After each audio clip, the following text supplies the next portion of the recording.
¿Qué tal amigos, amigas? Buenas tardes.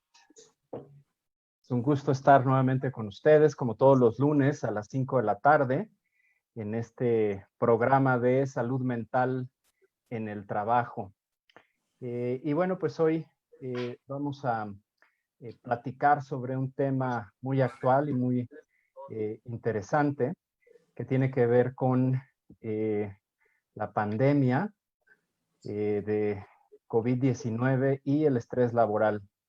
Y desde una perspectiva o desde una mirada de la psicoinmunología. Entonces, hoy tenemos a un invitado de honor que nos va a platicar sobre este tema y nos va a explicar en qué consiste este concepto de la psicoinmunología. Y bueno, pues tengo el gusto y el honor de presentarles al doctor Lenin Pavón. Lenin es doctor en ciencias con especialidad en inmunología. Además, actualmente es jefe de la unidad de psicoinmunología del Instituto Nacional de Psiquiatría Ramón de la Fuente Muñiz, aquí en la Ciudad de México. Además, forma parte de la Sociedad Mexicana de Neuroendocrinología. ¿Sí lo dije bien, Lenin? Sí, así es. Donde juega el rol de secretario y además pues es autor de libro Inmunología Molecular, Celular y Translacional, además de autor de muchísimos artículos publicados en revistas de arbitraje internacional. Y bueno, pues el día de hoy, Lenin pues, se considera una autoridad a nivel internacional en este tema de la psicoinmunología, un líder de opinión en todo el mundo respecto a este tema de la psicoinmunología. Y bueno, pues Lenin, bienvenido. Muchas gracias por aceptar la invitación a participar con nosotros en este webinar y espero que sea el primero de muchos, estimado Lenin. Es un gusto para mí que consideren que mi opinión puede ser de utilidad para sus clientes, y yo creo que el honrado de poder platicar con ustedes dos soy yo. Gracias, Lenin. Y bueno, pues aprovechamos también el espacio para saludar a toda la comunidad del Workplace Wellness Council México y a todo el equipo de Ángeles de Gifts que hace favor de retransmitir este webinar a toda la comunidad del Consejo Empresarial de Salud y Bienestar.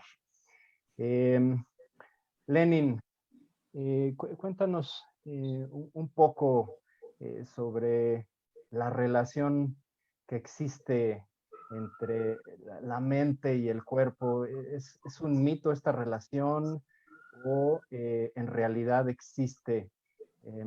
Lenin, ¿qué nos puedes platicar al respecto? Pues Humberto, hace más de 70 años, un doctor húngaro en la Sorbona de París empezó a estudiar aspectos endocrinológicos y se dio cuenta que existían dos estructuras muy importantes. En su tiempo él empezó a definir lo que serían las bases del entendimiento de lo que es el eje hipotálamo, hipófisis, adrenal. El doctor es el doctor Hans Selye, y él se dio cuenta de que cuando lesionaba a unas ratas con sustancias químicas en el peritoneo, interesantemente se encontraba alteraciones de daño en todo el organismo del animal, y a eso a él le llamaba mucho la atención, ¿no? Porque un daño que se colocaba primordialmente en el peritoneo estaba generando alteraciones en todo el organismo del animalito, y después se dio cuenta de que los elementos tensionantes que enfrentamos cotidianamente todos los mamíferos, pues ocasionan en nuestro organismo una serie de respuestas, particularmente de primera instancia y las más fáciles de entender, las inflamatorias. Pero cuando las citocinas, que son las moléculas que median la respuesta inflamatoria, se encuentran alteradas en la circulación, tienen receptores en el sistema nervioso y en el sistema endocrino que generan una modificación en el nivel de neurotransmisión y en el nivel de hormonas circulantes, interconectan los tres sistemas de manera tal que cuando estamos sometidos a una tensión, pues entonces alteramos los parámetros inflamatorios, los parámetros hormonales y los parámetros nerviosos. Esto sucede en un tiempo verdaderamente pequeño, en cuestión de 4 milisegundos. Nosotros somos capaces de montar una respuesta ante el estímulo estresante y entonces se establece un mecanismo pues para podernos defender, la famosísima respuesta de pelea o huida. Y la parte importante es que los efectos pueden ser diferentes entre un fenómeno agudo y un fenómeno crónico. Pero aquí de primera instancia es que nosotros cuando hablamos de estrés, normalmente la gente piensa que un elemento estresante está fundamentado solamente en eventos de índole psicológico o de percepción. Lo importante es que esta respuesta que te acabo de comentar, que sucede cuando estamos ante un estímulo tensionante, sucede cuando estamos enfermos, ya sea por infección o por lesión, o cuando tenemos una percepción agresiva de nuestro entorno. Entonces los parámetros inflamatorios, nerviosos y endocrinos se modifican. Y la parte más importante es que al modificar estos parámetros moleculares de hormonas, neurotransmisores y citocinas, el individuo modifica su percepción y entonces la conducta también empieza a tener algún tipo de alteración. Y de esa manera, pues es como no estamos interconectados a nivel molecular entre la mente y el cuerpo, pero no es un evento anecdótico, es un fenómeno fisiológico y que sucede cada vez que estamos sometidos a un estímulo estresante. Si es agudo, genera una serie de respuestas y si es crónico, genera otras respuestas que pueden ser todavía mucho más evidentes y graves. Qué interesante, Lenin. Y la verdad es que parte de lo que nosotros hemos observado en el entorno laboral es que hay como una dificultad en vincular algunas situaciones propias del trabajo, o sea, por ejemplo, maltrato en el trabajo, o por ejemplo, jornadas prolongadas, o el simple hecho de tener temor de perder mi trabajo, que su nombre técnico es inseguridad en el trabajo. A veces cuesta trabajo o es difícil vincular que estos estímulos estresantes puedan tener un efecto en nuestro organismo. De allí que sería es muy interesante y creo que es muy, tenemos la fortuna de que nos acompañes, pues para echar por tierra este mito de que lo social no afecta en lo biológico. Y tú nos estás diciendo que justamente el tema de los entornos estresantes a través de la percepción, pues modifica estas circunstancias al interior del organismo, pero además algo muy interesante también dijiste, que hay algunas vías o sustancias que también median la inflamación que pueden modificar la conducta. Entonces, estamos ante una situación que está integrada, ¿no? Y este mito de que la mente no tiene que ver con el cuerpo, pues realmente es completamente falso. ¿Qué nos podrías comentar al respecto, Lenin? Bueno, hay una cantidad abrumadora de evidencia que demuestra que cuando estamos sometidos a esta percepción negativa de nuestro entorno, el individuo presenta parámetros inflamatorios, nerviosos y endocrinos alterados. Si solamente es de forma puntual, pues obviamente todos tenemos eventos que son adversos y que nosotros los consideramos como tensionantes y entonces generamos una respuesta que aparentemente, si la intentamos medir, no la vamos a poder hacer. Se dice que el estrés agudo no genera alteraciones ni numéricas ni funcionales, pero la parte interesante es que cuando estamos sometidos a este estímulo tensionante agudo, sea, te lo decía, por una percepción muy agresiva de nuestro entorno, en el cerebro hay un momento en el cual las moléculas inflamatorias como el TNF-alfa y el cortisol conviven, que son antagonistas, conviven en un instante al mismo tiempo en concentraciones elevadas. Y particularmente hay regiones cerebrales muy sensibles a estas variaciones, particularmente hipocampo, hipotálamo, pero la realidad es que es todo el organismo, todo el sistema nervioso central que se ve afectado, y sucede un fenómeno que se llama sensibilización central. Esa sensibilización central sí es medible y cuantificable y significa que la cantidad de receptores para hormonas y neurotransmisores se incrementa y entonces esto hace que la persona sea mucho más sensible a cantidades más bajas de estímulo tensionante o de estrés y tener un efecto todavía mucho más severo. Hay un trabajo que a mí me gusta mucho platicar que se hace con estudiantes de medicina en Estados Unidos, en donde a los estudiantes los tasan o los catalogan de acuerdo al número de finales y el número de años en los cuales se van ese número de finales. Y se dan cuenta que aquellos alumnos que se van al mayor número de finales durante el mayor número de años tienen una cantidad de pérdida de volumen de diferentes regiones del sistema nervioso central, y que obviamente esto está asociado directamente al efecto tensionante pues del número de exámenes finales que tienen que presentar, ¿no? Tomando en consideración que la escuela no debiera ser un elemento tensionante, nos damos cuenta que la capacidad volumétrica de las regiones anatómicas del cerebro, que las capacidades cognitivas, declarativas y múltiples funciones que normalmente debiera hacer alguien de manera normal, pues estas personas lo tienen afectado por algo que debiera ser hasta placentero, ¿no? Que es ir a la escuela, aprender, capacitarse. Entonces, claro, esto es un ejemplo de lo malo que es tener un entorno negativo en nuestra vida cotidiana, porque eso genera una afectación volumétrica, medible y cuantificable. Adicionalmente, si tú puedes medir los niveles de glucocorticoides, en este caso de cortisol, en circulación, te darás cuenta de que una persona que se encuentra en una condición de normalidad anda alrededor de 5 microgramos por decilitro en 24 horas. Es lo que producimos de cortisol de manera normal. Un paciente que está ansioso, que está estresado, que está deprimido, tiene hasta 3 veces el nivel de cortisol en circulación, y eso afecta la síntesis de proteínas en todo su organismo, y eso conlleva a un deterioro funcional en todos los parámetros. En todas las funciones se encuentra minada su capacidad. Y eso lo hace más susceptible a enfermarse, ¿es correcto, Lenin? Sí y no, Humberto. Fíjate que esta cosa es bien interesante. La percepción juega un papel muy importante para poder entender cómo suceden este tipo de cosas. De primera instancia hay que entender que todos estamos sometidos a una respuesta de estrés, pero no todos generamos un cuadro de severidad que llega a generar, por ejemplo, en el caso de estrés directo, depresión, ¿no?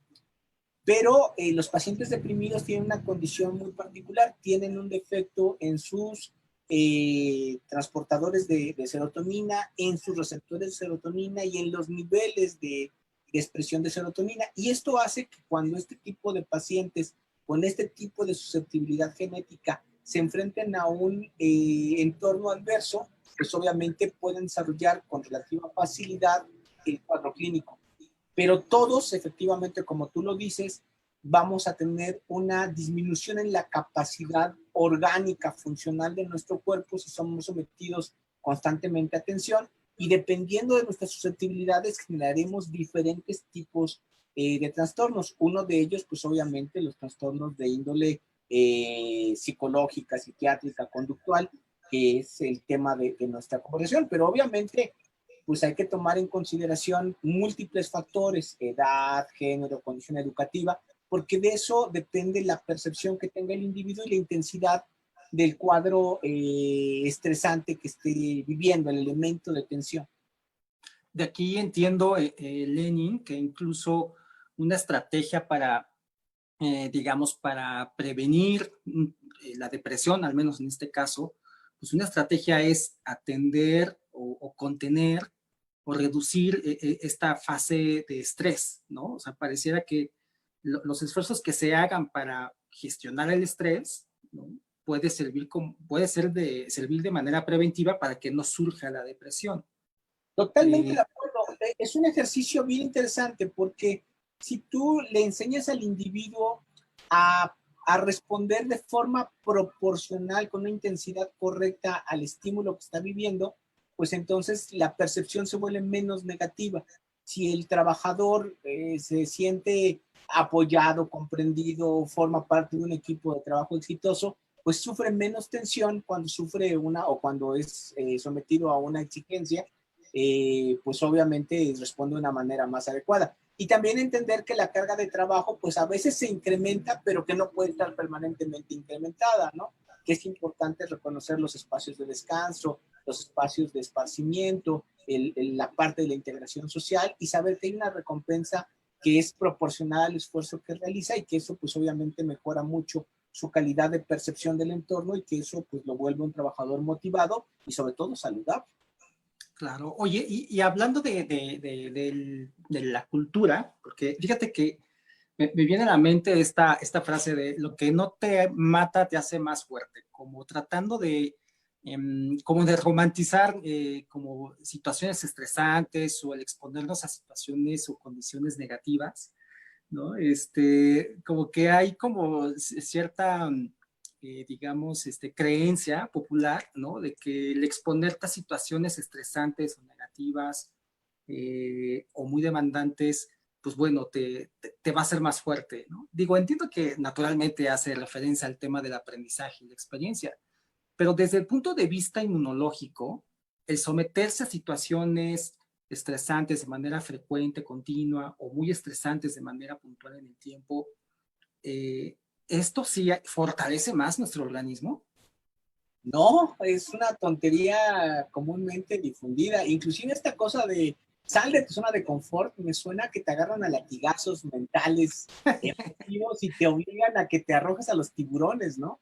A mí me da mucho miedo cuando la gente quiere salir de zona de confort, porque para salir, se puede salir de varias maneras. Una, Claro. literalmente arrojándose, decían en mi tiempo como el borras, aventándote sin saber a qué te avientas y enfrentándote a recibir los golpes y todo la parte negativa de aumentar la tarea, de aumentar la carga de trabajo. Y a veces la gente no sabe lo que viene aunado a un reto, ¿no?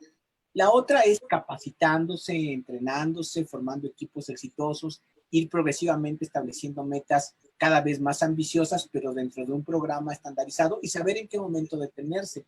Pero en todos los casos, la respuesta de tensión, ser sometido a un elemento de tensión, eleva los niveles circulatorios de cortisol y particularmente también de los parámetros inflamatorios. Es una tarea muy, muy desgastante. El no dormir es un ejercicio de inflamación y la tarea de exigencia que observaríamos a nivel molecular con los niveles de cortisol incrementados, este fenómeno de exigencia también se ve en los parámetros inflamatorios. Conjuntamente los dos están afectando el adecuado funcionamiento del sistema nervioso central y yo creo que la percepción es una de las primeras tareas que se ven afectadas. Y a veces, Claro. cuando uno hace el conteo hacia atrás, se da cuenta de que el costo es tan alto que realmente estar en tu zona de confort te permitía tener pues una familia estable, una condición de salud adecuada, una salud mental que es lo más valioso que existe en el mundo como algo, como un patrimonio, tener salud mental óptima. Y bueno, pues habrá gente a la que ese tipo de retos le funcione, pero en la mayoría de los casos expone tu salud a un deterioro verdaderamente significativo. Y es que de pronto me hace pensar, Lenin, en estilos de liderazgo que podrían ser negativos en el sentido de a lo mejor tomar decisiones muy autoritarias o a lo mejor ridiculizar al colaborador en frente del equipo, o que de pronto, ¿no? Se justifique como, pues es que así es la cultura, ¿no? Que haya como esta especie como de hostigamiento, ¿no? Hacia una persona, ¿no? Y que pareciera que en algunos ambientes o en algunos entornos lo justifican como, pues es que es parte como de la cultura de esta empresa o de este giro, ¿no? Incluso en giros en específico así se podría hacer, incluso, bueno, de alguna otra forma también pensar a lo mejor en el gremio médico, ¿no? En el cual hay al menos en México hay como un modelo muy, muy piramidal, ¿no? Respecto a cómo es la convivencia y las relaciones interpersonales en esos centros de trabajo. Entonces, por eso era interesante, ¿no? Como escucharte y justamente, pues, reforzar esta idea de que, híjole, someter de manera propositiva a las personas a estrés y a situaciones tensionantes, pues no es para nada una buena idea. No, no es una buena idea. De hecho, por eso agradezco tanto la invitación. Es verdaderamente un placer poder intercambiar ideas con ustedes. Y yo creo que un proyecto tan bueno como el suyo, que genera un ambiente o que establece la necesidad de generar ambientes laborales sanos, con liderazgos propositivos, con metas alcanzables, generan mejores resultados desde el punto de vista de los logros que alcanza el ambiente laboral y que adicionalmente llevan a las personas dándoles una real valía o un reconocimiento, pues a tener el compromiso y la capacidad de generar la incorporación a un proyecto de alta exigencia, pero que puede ser exitoso. Como tú bien dices, los ambientes médicos son muy exigentes, pero ahí de nuevo caemos en la percepción. Me queda claro que los chicos, cuando están sometidos a los elementos de entrenamiento de la residencia médica, están profundamente motivados y ellos sí quieren tener retos, de índole físico, intelectual, donde se dediquen a poder poner en práctica sus conocimientos. Ahí hay una gran motivación y efectivamente ahí sí están saliendo de su zona de confort porque están creciendo día a día en su capacidad diagnóstica, en su capacidad analítica, integrativa.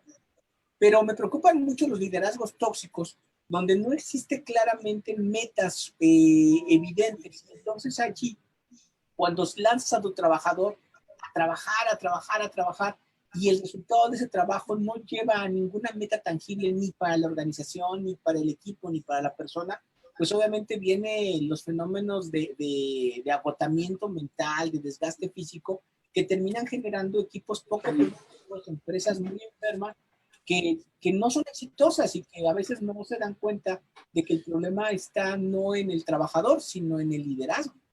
Claro, definitivamente.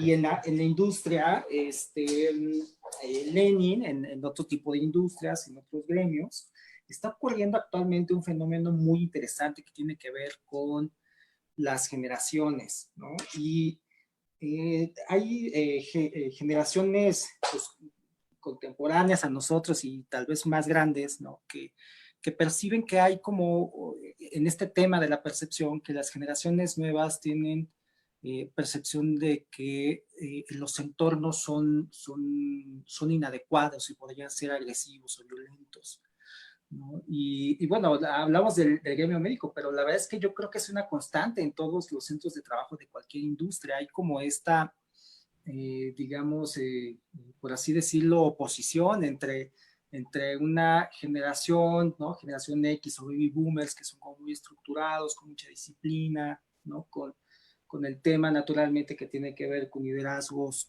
y la jerarquía, a estas nuevas generaciones que ya están laborando, o sea, no, tampoco es que estemos hablando del futuro, sino que ya están laborando ahorita y que entran en este conflicto, ¿no? Entonces, es interesante, ¿no? Que puede ocurrir en cualquier contexto laboral, no solamente en el gremio médico.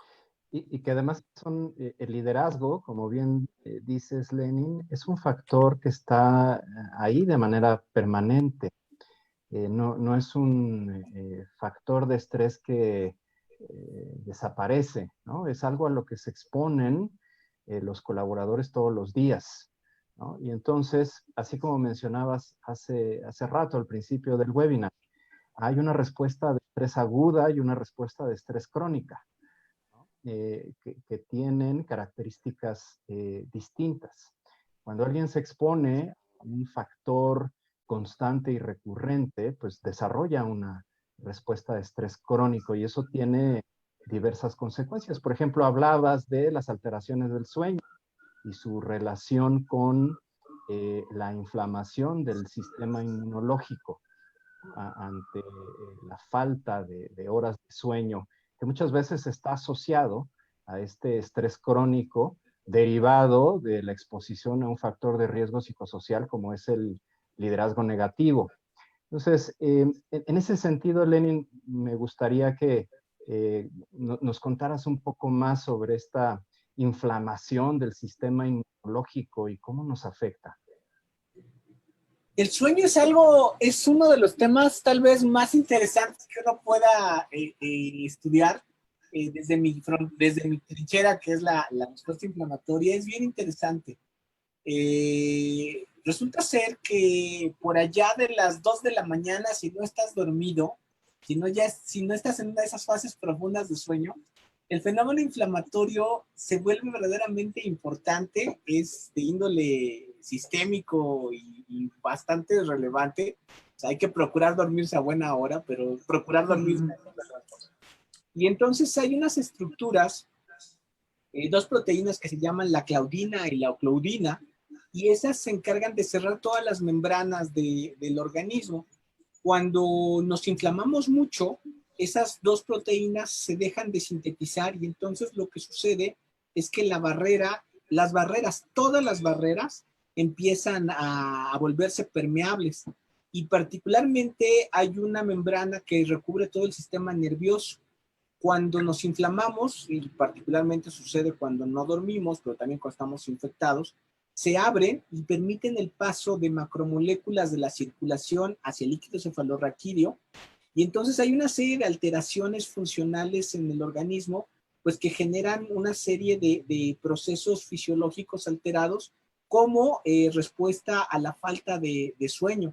Y pues obviamente ustedes se darán cuenta que la falla en el juicio es uno de los elementos más evidentes que suceden cuando la persona no duerme de manera correcta. Pero adicionalmente este tipo de problemas del dormir que van acompañados con fenómenos inflamatorios pocas veces descritos y estudiados, van acompañados con el establecimiento de enfermedades de índole metabólica. Hay hipertensión, hay cuestiones de diabetes que se establecen por la falta de sueño y pues obviamente eso habla de la importancia que tiene mantener el equilibrio en todo nuestro organismo en condiciones aparentemente poco relevantes como el dormir. Y a veces en este entorno laboral, pues a veces el trabajador que se queda sin dormir y que termina su trabajo antes que todos, es apapachado por sus jefes, pero no se dan cuenta que lo que están haciendo es que lo están castigando fuertemente por cuando se enferme de alteraciones metabólicas tan importantes como la diabetes o la hipertensión, no le van a dar un premio adicional, sino que se va a convertir en una carga para la empresa y que a veces eso termina en condiciones que no son necesariamente pues, reconocidas o agradables para la misma, ¿no? Es un trabajo costoso, menos productivo, etcétera. Y que además se van a presentar fenómenos como el presentismo, ¿no? Es decir, que va a ir a trabajar sintiéndose enfermo o estando enfermo, y como el ausentismo, ¿no? Que finalmente puede derivar en una incapacidad. O con un juicio equivocado por no dormir, y entonces esto es todavía más severo, porque pues obviamente claro. la percepción se modifica como resultado de la inflamación y las decisiones que tomamos son terriblemente malas. Yo a todos mis alumnos los invito a que hagan un estudio, ¿no? Muy simple y que lo utilicen sobre ellos mismos. Que el día que se sientan bien y que la luz brille y que el sol entre por su ventana, que tomen una hoja y escriban hagan una descripción de cómo se sienten y cómo es el mundo, ¿no? Y luego cuando estén griposos, cuando se sientan con el cuerpo cortado, cuando les duele la panza, que repitan la misma historia y luego posteriormente comparen las dos historias. Y aparentemente todo está igual, lo único que cambia es cómo te sientes. Y entonces te das cuenta de que tu percepción, si lees los dos escritos, son totalmente distintos. Y es la misma realidad, es la misma persona, pero pues obviamente el sentimiento del bienestar es totalmente diferente. Excelente, sí. Eso de alguna u otra forma justifica las prácticas de promoción de la salud en las empresas, ¿no? O sea, no es, digamos, por así decirlo, gratuito el hecho de que las mejores prácticas que se refuerzan son evitar jornadas prolongadas, evitar rotación de turnos. Si hay un turno nocturno, pues se tendrá que tener periodos de descanso, también suficiente descanso en términos de vacaciones, o sea, el número de días de vacaciones también es importante. Entonces, tiene una justificación, Lenin, desde el punto de vista, digamos, normativo y del tipo relacionado con el trabajo digno y decente. Pero además, pues tú nos estás dando además como una justificación también muy contundente, ¿no? Que no solamente esas buenas prácticas son deseables porque es parte del trabajo digno y decente, sino que además son deseables porque tienen un impacto y un sustrato molecular, ¿no? Y eso es importante aclararlo porque de pronto en los centros de trabajo se desestima este elemento, ¿no? Y pues bueno, las consecuencias están allí, tú los mencionaste, ¿no? Un juicio disminuido, pero también la persona está lábil emocionalmente, podría estar irritable, ¿no? Piensa con menor velocidad, ¿no? Se mueve con menor velocidad y pues bueno, ahí están los accidentes, el presentismo, etcétera. Claro. Y Lenin, ya nos explicaste de una manera muy clara la relación que existe entre el estrés eh, agudo, el estrés crónico, que puede dispararse por factores de riesgo psicosocial en un entorno laboral. También hemos hablado hasta el momento de la vinculación entre esta respuesta de estrés y la respuesta inflamatoria del sistema inmunológico. Ahora, quisiera yo preguntarte desde este punto de vista, ¿qué ocurre con la enfermedad de la COVID-19 provocada por el coronavirus? En este sentido, desde el punto de vista psicoinmunológico, ¿qué es lo que está ocurriendo con la respuesta inflamatoria y qué tiene que ver con el estrés crónico?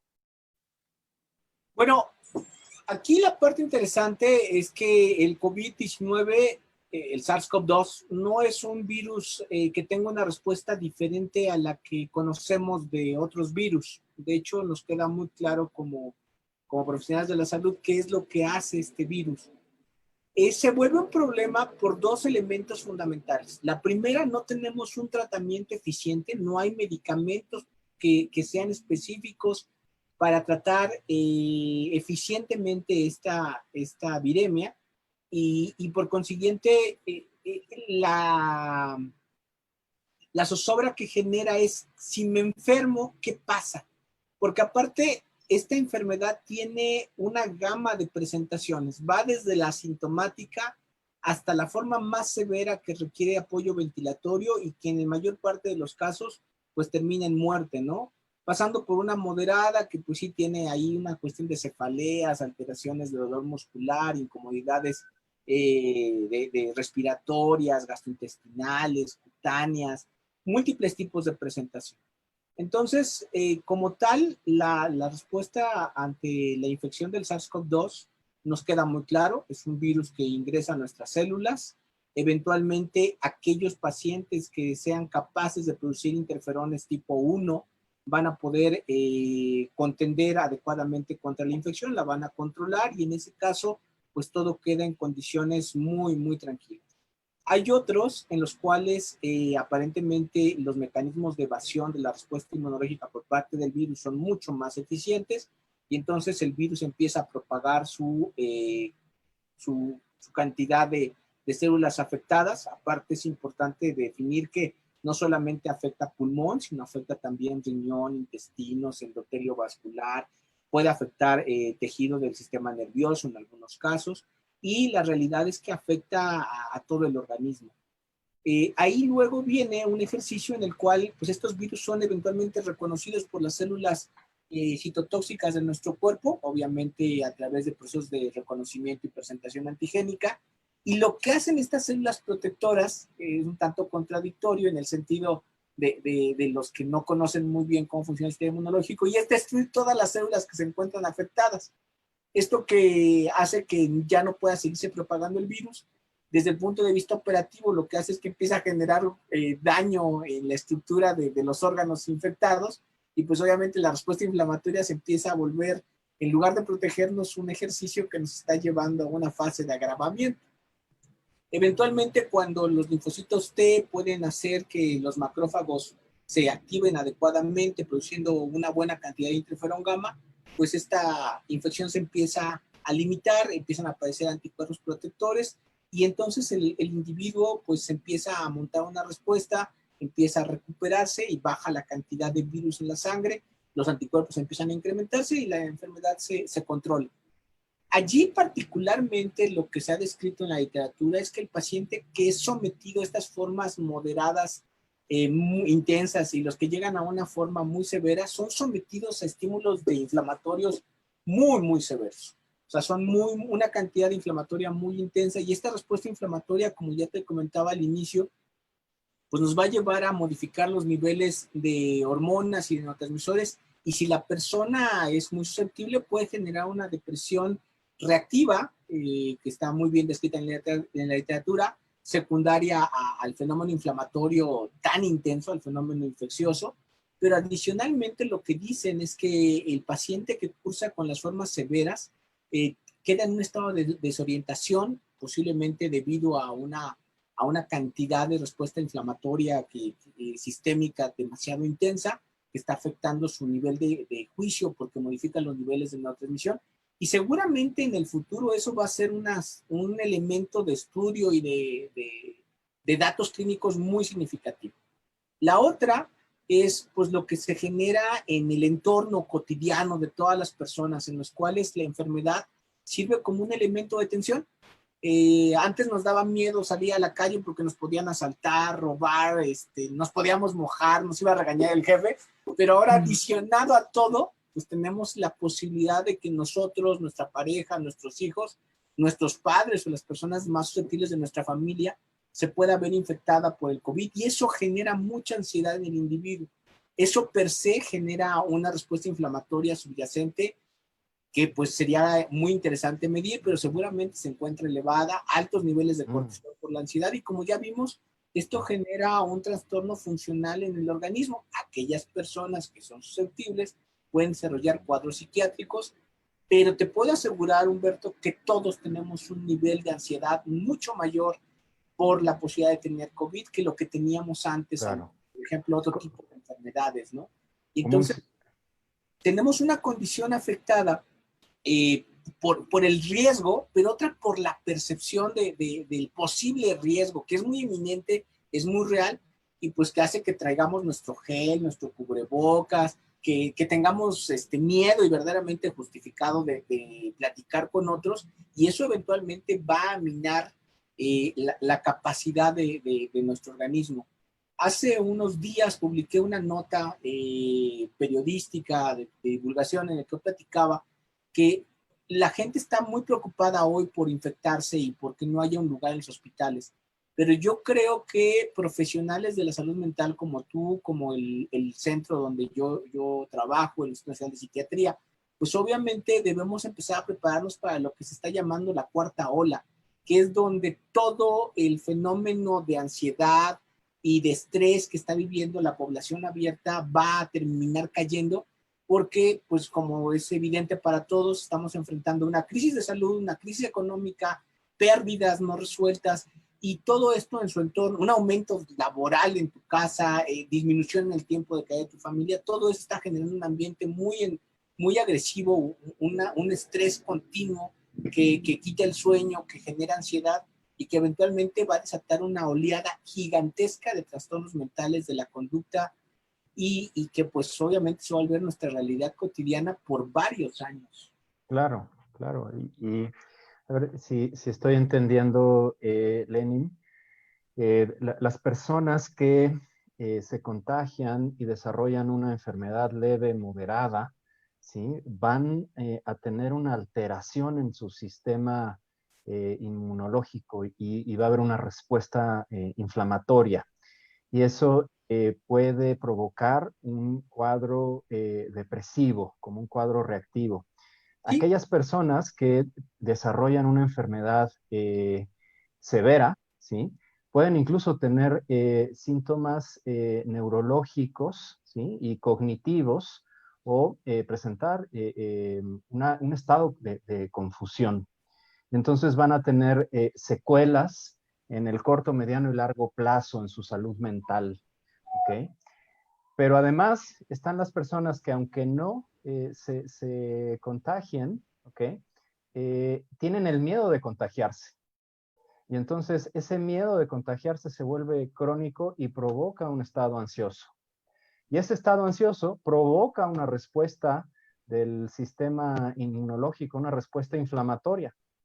Y entonces eso a su vez tiene consecuencias, ¿no? Y puede predisponer a esa persona que sintió mucho miedo o mucho temor de contagiarse durante este tiempo, lo predispone a padecer una enfermedad mental en el corto, mediano y largo plazo, es decir, un trastorno ansioso o un trastorno del estado del ánimo. ¿Estoy entendiendo correctamente, Lenin?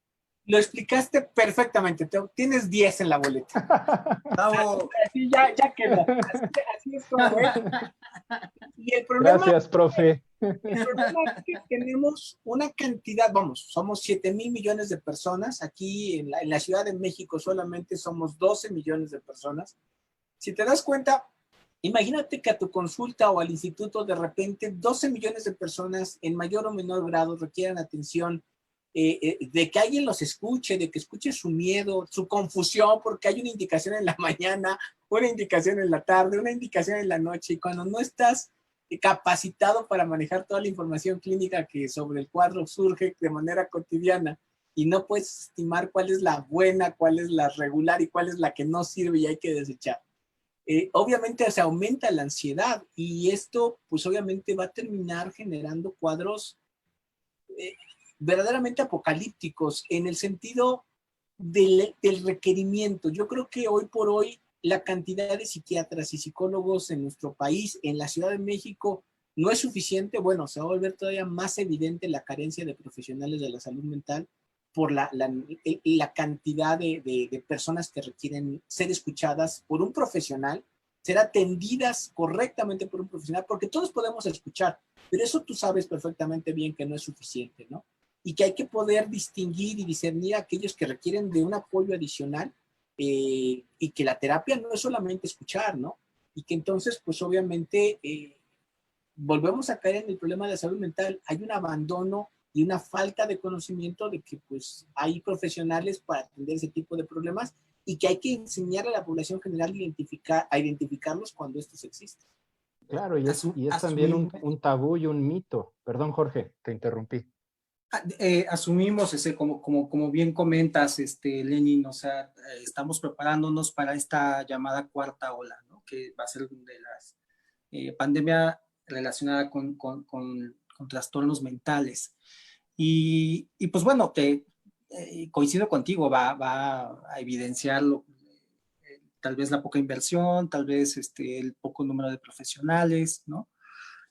Sin embargo, ¿no? Para entornos, por ejemplo, estoy pensando en las empresas, ¿no? Si es poco probable que todo mundo, quien lo necesite, pueda tener acceso a un servicio de salud mental. Pero con base en todo esto que nos estás platicando, Lenny, ¿qué sí se podría hacer en las empresas para que, porque ¿a qué voy? O sea, escuchándote, observo que, pues bueno, o sea, el cómo esté el estado emocional o el estado mental, por así decirlo, el estado de salud de la persona va a influir mucho en la probabilidad de enfermarse.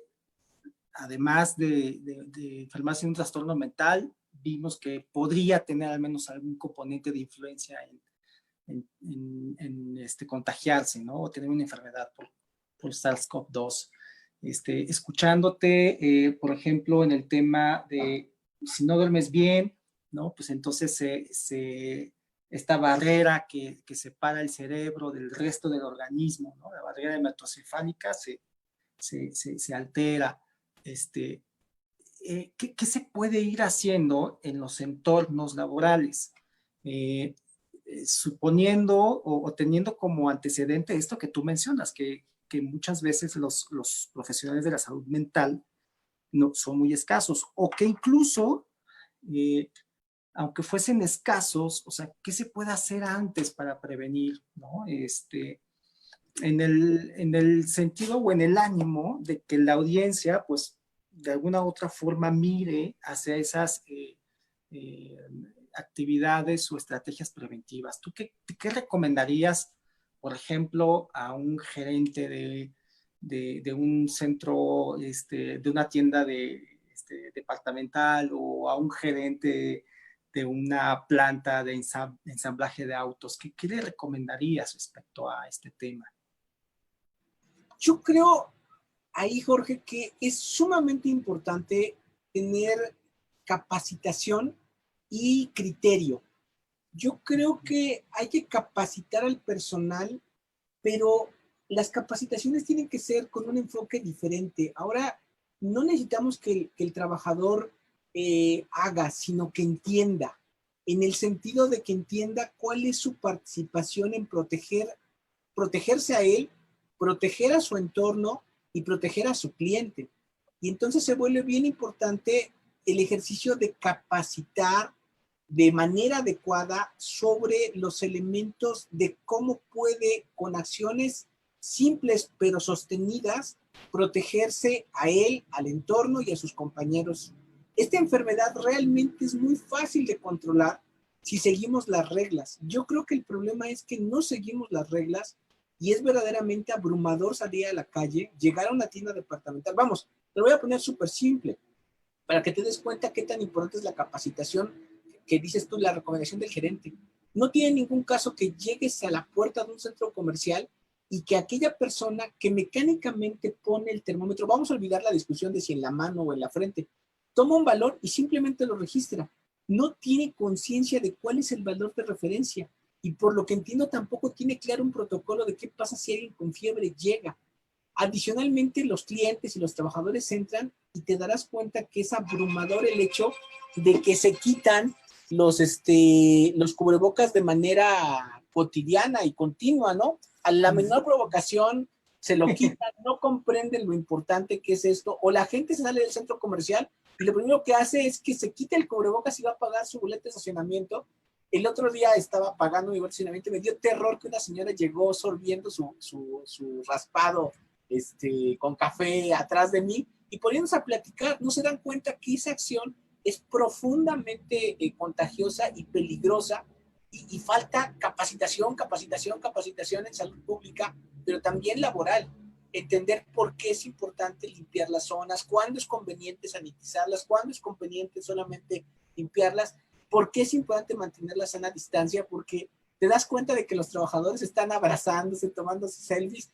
De nada sirve el cubrebocas si no guardas la sana distancia. Y bueno, ese tipo de elementos son bien importantes si te das cuenta de que no hemos logrado un éxito en salud pública porque no logramos comunicar la importancia que tiene la participación de cada uno de nosotros para encontrar una solución común. Nos falta conciencia.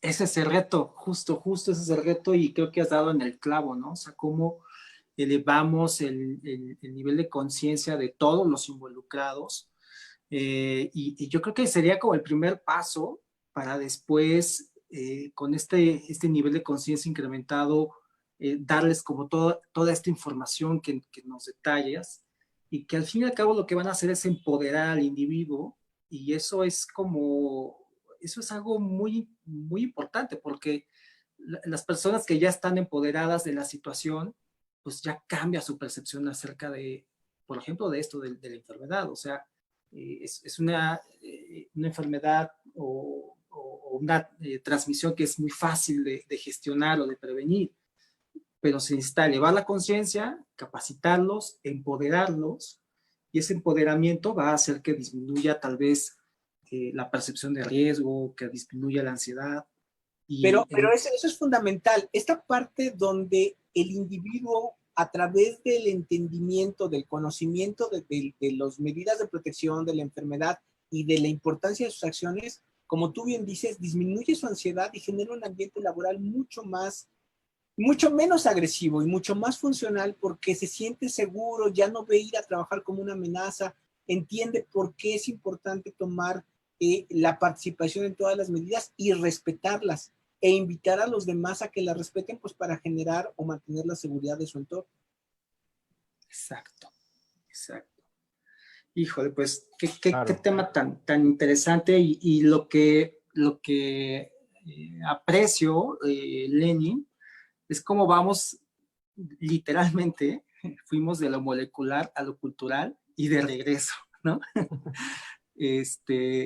Y eso es lo interesante de este tipo de charlas, porque es adecuado ir contemplando pues todas estas dimensiones, ¿no? O sea, cómo lo cultural tiene su repercusión en lo molecular y cómo lo molecular tiene su repercusión en lo conductual y pues bueno, esas son parte de las relaciones o de las interrelaciones pues, que hacen de este tema algo muy apasionante. Claro. Y hablando de ese tema que es muy apasionante, Lenin, platícanos de este par de producción bibliográfica que tienen no mucho de ser publicados. ¿Qué contiene? ¿De qué habla? ¿Quiénes se podrían beneficiar de estas publicaciones? Bueno, de primera instancia, déjame decirte una cosa. Yo soy inmunólogo de formación, o sea, yo soy un doctor en inmunología y me dedico a estudiar la inflamación. Y Humberto es testigo de cómo se fundó el Departamento de Psicoinmunología hace 20 años aquí en el instituto. Y me queda claro No que digas fechas, Lenin. con el equipo de psicólogos y de psiquiatras, al principio les generaba un tanto de escozor el entender por qué un inmunólogo estaba en un instituto de psiquiatría, no en un centro de investigación en salud mental. Y bueno, cuando, como acabamos de platicar, te das cuenta de la importancia que tiene la inflamación sobre los niveles circulatorios de hormonas y neurotransmisores y cómo esto afecta la conducta, te das cuenta de que estamos abriendo un nuevo enfoque integrativo para formar profesionales de la salud mucho más holísticos en el sentido de poder entender esta parte conductual fundamentada en la parte molecular, celular, y pues me di a la tarea pues de empezar a explicar qué es lo que hago, por qué lo hago, y contribuir a la enseñanza de profesionales de la salud mucho más integrativos, con un enfoque mucho más global. Y dando clases, un día uno de mis alumnos me dijo, es que doctor, aquí no vamos a ninguna parte, haga usted su propio libro y lea con ese me enseña, ¿no? Y entonces, pues le hice caso al alumno, hicimos un libro que ya va en su segunda edición, hace 5 años está ya en circulación, ha sido adecuadamente aceptado por universidades de todo el continente, de toda Hispanoamérica, y particularmente el capítulo en esta edición, el capítulo 16, habla de lo que platicamos hoy, de cómo el sistema nervioso, el sistema endocrino y el sistema inmunológico se encuentran interconectados, particularmente con una visión hacia la parte de las afectaciones metabólicas y las afectaciones psiquiátricas, y explica toda esta parte. Esto es un libro de texto que particularmente considero de mucho apoyo para los posgrados de psiquiatría, de psicología, donde tienen que buscar fundamentos moleculares para las alteraciones conductuales. Pero obviamente, pues todos los estudiantes de medicina, de química, pues lo pueden utilizar y es adecuadamente aceptado. Pero el libro de COVID-19 es verdaderamente todo un reto. Eso es algo bien interesante. Para la segunda edición del libro de inmunología, pues obviamente estábamos en medio de la pandemia y me dijeron, hay que hacer un capítulo de COVID. Salió tanta información, pero tanta información, que la catalogamos en 30 capítulos. Y fíjate que la parte muy interesante es que en el libro de COVID tú encuentras la historia, pues desde lo del virus, luego, ¿por qué los murciélagos no se me enferman? Porque ellos sí, nosotros sí nos enfermamos bien mal y ellos no les pasa absolutamente nada.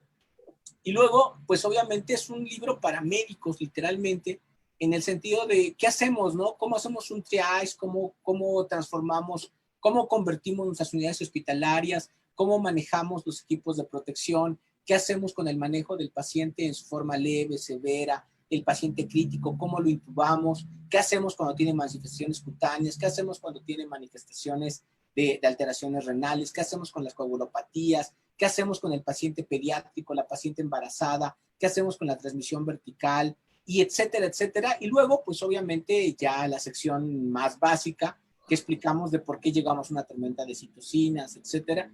Y bueno, es un trabajo verdaderamente bonito en el sentido de que es muy útil, es literalmente aplicativo para todos aquellos que tienen un paciente COVID enfrente, pero también tengo una sección de neurología y una sección de psiquiatría en las cuales vemos la importancia que tiene este fenómeno de infección de COVID, el fenómeno social que vivimos por este enclaustramiento y adicionalmente pues por la percepción del riesgo a la infección, que es lo que platicábamos un poquito. Y bueno, pues es está publicado por la editorial Watchtower, que es la editorial más grande del planeta. Me siento muy honrado de que esta editorial me apoye y que, bueno, pues espero que llegado el momento en que sea de utilidad, puedan accesar a ellos y que sea de utilidad para formar profesionales de la salud y solucionar dudas sobre COVID. Claro, una de las caras de la pandemia, ¿no? El tema que tiene que ver con la virología, la inmunología, ¿no? Para las áreas de la salud, pero muy redondo observo el contenido, ¿no? El hecho de que también se aborden los temas que tienen que ver con lo social y con la salud mental, pues bueno, la verdad es que lo hace un libro atractivo y pues bueno, veré si por ahí podría conseguirlo. Y fíjate que la gente en el chat, por ejemplo, Gaby Avendaño nos dice en dónde podemos adquirir estos 2 ejemplares. Y bueno, ahorita les vamos a contar, nos contesta Lenny, pero también nos platica Silvia Carreño, que también es investigadora en el ramo más bien de lo psicosocial, ¿no? Y ella nos comenta que la introducción de programas preventivos integrales, o sea, por ejemplo, cuidado de la salud física, emocional, ¿no? La gestión del estrés, el consumo de sustancias, la prevención de la violencia, son muy importantes y lo mejor sería que se haga capacitación constante a todos los niveles en términos de costo, beneficio, pues es algo positivo. Entonces, pareciera, Lenin, que hay como una, pues hay una coincidencia justamente, ¿no? O sea, coinciden los profesionales desde distintas disciplinas, ¿no? Que finalmente la capacitación es una de las herramientas más fuertes que se puede utilizar en estos tiempos de crisis. Okay.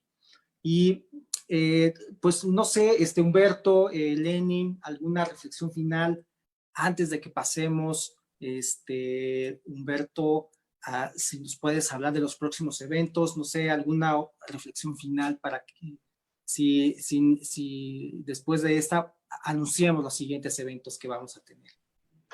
Claro, pues la verdad es que la reflexión con la que me quedo es que este es un tema vasto y muy amplio y que da mucha tela de dónde cortar. Entonces, a mí me gustaría, Lenin, ¿estás dispuesto y de acuerdo? Pues que nos acompañes muy pronto en otro webinar para que sigamos platicando sobre este tema que te apasiona y donde eres muy, muy talentoso. Entonces, pues yo quisiera extender en este momento la invitación para que sigas participando con nosotros, Lenin. Y bueno, pues te cedo la palabra para que tú concluyas o tú hagas las últimas conclusiones, Lenin. Yo te agradezco enormemente la invitación. Es un gusto para mí poder platicar con ustedes. El que aprende soy yo. Pero yo creo que, así como ustedes lo dicen, es bien importante que equipos profesionales de expertos estén involucrados en la capacitación de los espacios laborales para lograr espacios seguros que no sean estresantes y que mejoren mantener y recuperar la productividad después de esta enorme crisis que vivimos y que pues en base a eso podamos retornar pues no a una nueva normalidad, sino a la normalidad que nos gustaba, ¿no? Esa donde salíamos con nuestros amigos y podíamos abrazar a nuestros padres. Hay que hacer lo posible por regresar a ella lo más pronto que se pueda. Muchísimas gracias, Lenin. ¿Dónde podemos conseguir estos ejemplares? En su librería de confianza, pídanlos y eventualmente contactarán a la editorial y llegarán allí sin mayor problema. Eventualmente son libros para médicos, en librerías especializadas están allí, pero si ustedes lo piden, la editorial surte a su librería y en la red, desde Amazon hasta lo que les guste, allí están estos ejemplares. Muchas gracias, Lenin. Humberto, ¿nos puedes hablar de los próximos eventos? Sí, claro que sí, con todo gusto, Jorge. Pues el próximo lunes, amigos, estaremos como todos los días lunes a las 5 de la tarde, hablando sobre salud mental en el trabajo y el tema específico será el modelo o los modelos de reconocimiento a organizaciones y el impacto que esto tiene justo sobre la percepción de los colaboradores y el impacto que tiene en su salud y en su productividad. Entonces, sobre esto estaremos conversando el próximo lunes a las 5 de la tarde, igual que el día de hoy. Y el sábado 22 de agosto, a las 5 de la tarde también vamos a impartir un webinar cerrado, gratuito, donde hablaremos sobre la tecnología de Harvard orientada a optimizar el desempeño y la productividad. Y bueno, pues que en buena medida esta tecnología, este tema, está basado en lo que hoy nos comentó, fue la respuesta psicofisiológica, la respuesta emocional desde un punto de vista psicofisiológico. Finalmente, posteriormente, el sábado 29 de agosto, hablaremos sobre el tema de la construcción de la paz y los derechos humanos como una forma, una estrategia para prevenir la violencia laboral, para lo cual nos va a acompañar el doctor Paolo Pagliai, igual en un webinar cerrado a través de Zoom. En un momento les compartiremos la liga para que puedan unirse a esta sesión. Y tenemos 2 cursos en puerta. Uno de ellos, la vinculación entre el Tratado de Libre Comercio y la gestión psicosocial, es decir, la norma 035, la relación que existe entre este tratado, sobre todo 2 capítulos de este tratado y la norma 035. Vamos a impartir junto con Jesús Garnica, experto en este tema, este curso. Entonces, si están interesados, por favor, busquen a Lorena Iglesias de Index Juárez. Su correo electrónico es lorena.iglesias@indexjuarez.org para que pueda inscribirlos a este curso en línea. Y el siguiente curso en línea tiene que ver con el análisis y la implementación de la norma 035, también en línea. Este curso inicia a finales de agosto. Si están interesados, por favor, también busquen a Lorena, mándenle un correo a lorena.iglesias@indexjuarez.org para que Lorena pueda inscribirlos a este curso en línea que estaremos impartiendo a finales de agosto, amigos, amigas. Y bueno, pues con eso vamos llegando al final de este webinar. Agradecemos mucho su atención, el tiempo que dedicaron el día de hoy y bueno, pues no duden en nuestro sitio web adnwellbeing.com, ahí con gusto podremos atenderlos. Lenin, un placer, un honor contar con tu presencia el día de hoy y que hayas derramado tu sabiduría sobre todos nosotros. Jorge, también un placer nuevamente convivir contigo, colaborar contigo en este proyecto de los webinars de los lunes enfocados en la salud mental. Bueno, pues con eso terminamos el día de hoy y muchas gracias por su atención. Muchas gracias por la invitación. Gracias, Lenin. Hasta pronto. Gracias, Humberto. Bye.